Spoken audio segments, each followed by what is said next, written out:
तो देखते हैं यहाँ पे क्वेश्चन नंबर 6 में हमसे क्या पूछा गया है। Right the rules for writing of distribution of electrons in various shells for the first 18 elements.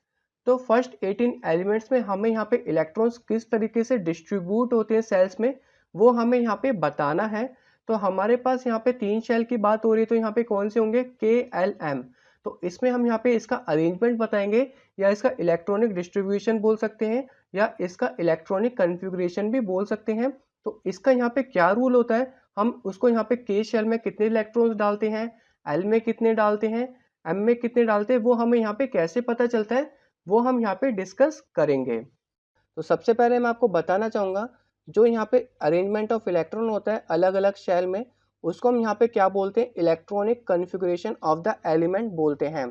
तो यहाँ पे हम नॉर्मली लिख सकते हैं, arrangement of electrons in the atom in various shell is known as electronic configuration. तो मैं यहाँ पे लिख लेता हूँ, इसको हम यहाँ पे क्या बोल सकते हैं, इलेक्ट्रॉनिक कॉन्फ़िगरेशन बोल सकते हैं। Electronic configuration of the element बोल सकते हैं। अब मैं यहाँ पे बात कर लेता हूँ कि जो यहाँ पे अरेंजमेंट होती है वो यहाँ पे कैसे होती है और हम इसको कैसे कर पाते हैं। अगर मैं यहाँ पे मैक्सिमम नंबर ऑफ इलेक्ट्रॉन्स की बात करूँ, तो किसी भी एनर्जी लेवल का हम मैक्सिमम नंबर ऑफ इलेक्ट्रॉन कैसे निकाल सकते हैं, उसके लिए यहाँ पे एक फॉर्मूला होता है। और वो जो फॉर्मूला होता है वो यहाँ पे क्या होता है, 2n² होता है। क्या होता है यहाँ पे, 2n² होता है। और n जो होता है यहाँ पे क्या होता है, एनर्जी लेवल होता है। जैसे कि आपको यहाँ पे दिख रहा होगा एनर्जी लेवल, एन हमारा यहाँ पे क्या होता है, एनर्जी लेवल होता है। मैं यहाँ पे लिख लेता हूँ, एन हमारा यहाँ पे क्या होता है, एनर्जी लेवल होता है। अगर इसमें एग्जांपल की बात करूँ, अगर मैं यहाँ पे एन की वैल्यू 1 लेता हूँ, तो एन की वैल्यू 1 लेने पे हमारा पहला एनर्जी लेवल निकल जाएगा। जैसे कि अगर मैं एन की वैल्यू 1 इस वाले फॉर्मूले में पुट करता हूँ, तो यहाँ पे क्या होगा, 2 इंटू 1 का होल स्क्वायर, तो यहाँ पे क्या होगा, 2 होगा।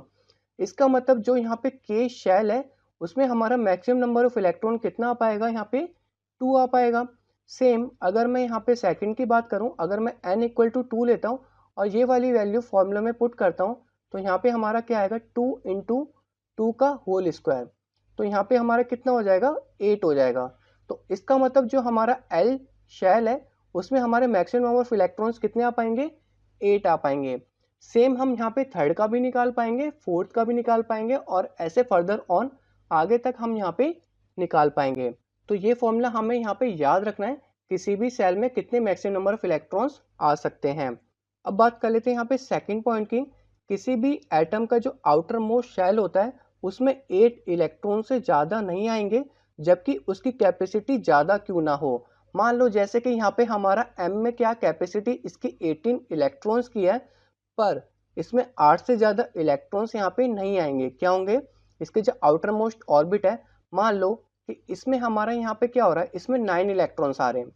क्या हो रहा है यहाँ पे, इसमें 9 इलेक्ट्रॉन्स आ रहे हैं। तो इसका मतलब ये 8 पे सेटिस्फाई होगा, तो एक यहाँ पे क्या करेगा, ये डोनेट कर देगा, एक यहाँ पे रिलीज कर देगा या डोनेट कर देगा। यहाँ पे लिख देता हूँ, एक रिलीज कर देगा और ये 8 पे सेटिस्फाई हो जाएगा।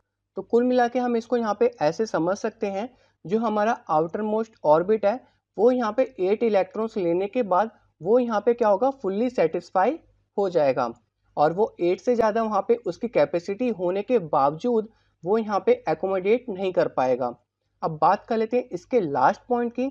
तो लास्ट पॉइंट में यहाँ पे बोला गया है, जैसे कि हमारा यहाँ पे के शेल है, अगर के में यहाँ पे एक इलेक्ट्रॉन है, तो वो यहाँ पे क्या होगा, एक इलेक्ट्रॉन एल को नहीं दे पाएगा या एल शेल में नहीं जाएगा, जब तक कि यहाँ पे के शेल पूरी तरीके से भर नहीं जाता। मान लो कि हमारे पास यहाँ पे 11 इलेक्ट्रॉन है, तो 11 इलेक्ट्रॉन यहाँ पे क्या होंगे, पहले यहाँ पे क्या होगा, के पे जाएंगे हमारे 2 इलेक्ट्रॉन्स, फिर एल पे जाएंगे हमारे 8 इलेक्ट्रॉन्स, उसके बाद यहाँ पे एम पे जाएंगे 1 इलेक्ट्रॉन। ऐसा नहीं है यहाँ पे के पे 2 इलेक्ट्रॉन्स जाने के बाद एम पे हमारे यहाँ पे 9 इलेक्ट्रॉन्स आ जाए, क्योंकि जब तक ये एल शेल पूरी तरीके से भर नहीं जाता, जब तक ये एम के पास नहीं जाएगा। तो होप आपको थर्ड पॉइंट यहाँ पे क्लियर हो गया होगा।